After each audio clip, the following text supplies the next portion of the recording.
Welcome back guys to Everything Automotive. I've just had a quick idea, so I'm going to do a very short video on it.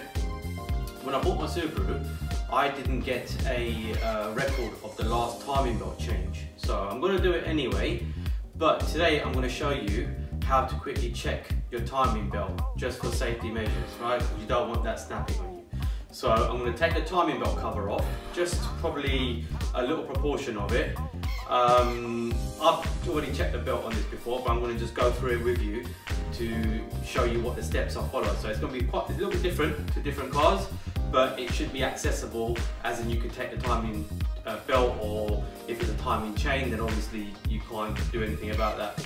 But so yeah, so I'm just going to, it's a couple of 10 mils on the front. I'll show you in a second. That pops off and the side of the cover pops off. So I'm going to show you that, and at least you can have a bit of an indication if your belt is healthy or not. I mean, you can see lots of cracks in it.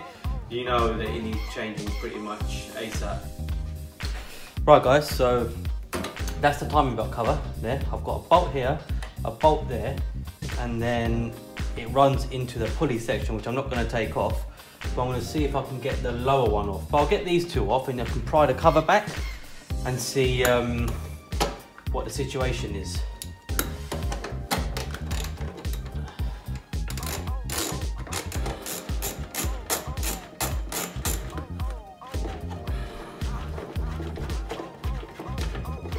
Again, this ain't going to be a big video, but it's a good safety measure and it's a very quick check. And it's worth doing. Right, so it's easy as that. Two bolts off. Because this is a boxer engine, the belts run across right the way over to the engine from one side to another. I'm going to try and get the bolts at the bottom. Might be easy to get the whole cover off.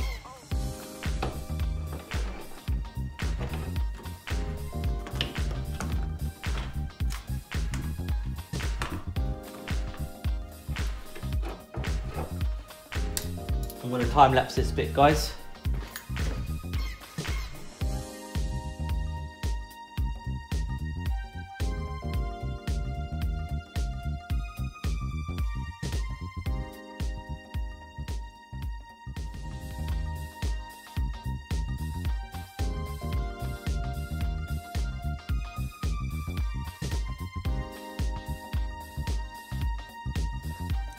Right guys, so this is the timing belt. I'm going to try and light on it. It's probably going to make it worse, but you guys can see it. Now, you can see it looks better in person than it does on the camera. But those marks you see, those lines you see, they're basically, I reckon this belt's probably done about 10,000 miles. The writing is still on the actual belt. You can't see it, but I have seen it before. I'm not going to start the car now because the overflow coolant bottle is out, so it's going to piss out coolant everywhere, right? So I'm going to switch this light off. You can probably see it better and zoom in a little bit. Maybe that's a bit better. So it is actually a good belt. On the underside here, there's no cracks, okay? And this surface here is not entirely smooth. So normally what happens is when the belt starts wearing out quite badly, it goes very shiny, okay, around here. So this is still quite grainy, so you can tell that the belt's quite fresh. And the other sign is that the writing's still on there. Normally you get a white line across it. What I'm going to do is just turn the engine over quickly and hopefully it won't spill any coolant. I managed to get the writing on the belt to stop exactly where I wanted to. So you can see, now I'll say this is probably done less than 10,000 miles looking at it now. It's still got the stamps on it. It's still got the blue arrow on it. Sorry about that. Still got the blue arrow on it. So it's still got a lot of stamping. So this indicates it's a good belt. You normally get that it's all gone when the belt's really worn out. I've done a good 30,000–40,000 miles, very shiny to look at, so you know it needs changing.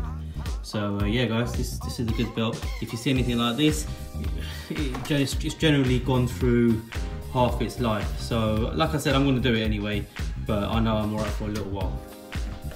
But anyway guys, that's a quick video on how to check your timing belt. Also check it for slackness. That's about right. You should be able to just turn it a quarter of a turn, like so, right? That's good. That's good tension there. So yeah, that's basically it guys. So it's always handy to know how to check your timing belt. That's one of the main characteristics of a car. If that fails, then you got a big problem. So yeah, great. So that's the end of that video guys. Like I said, it was a short one. That's how you check your timing belt. Not all cars are so simple to take the cover off. Some are on the side, some of them you have to remove the airbox.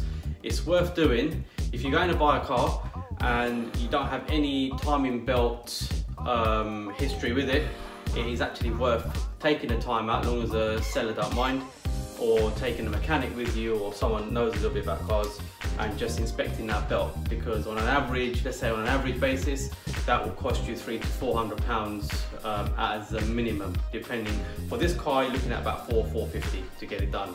Parts and labour, you want to do the water pump at the same time.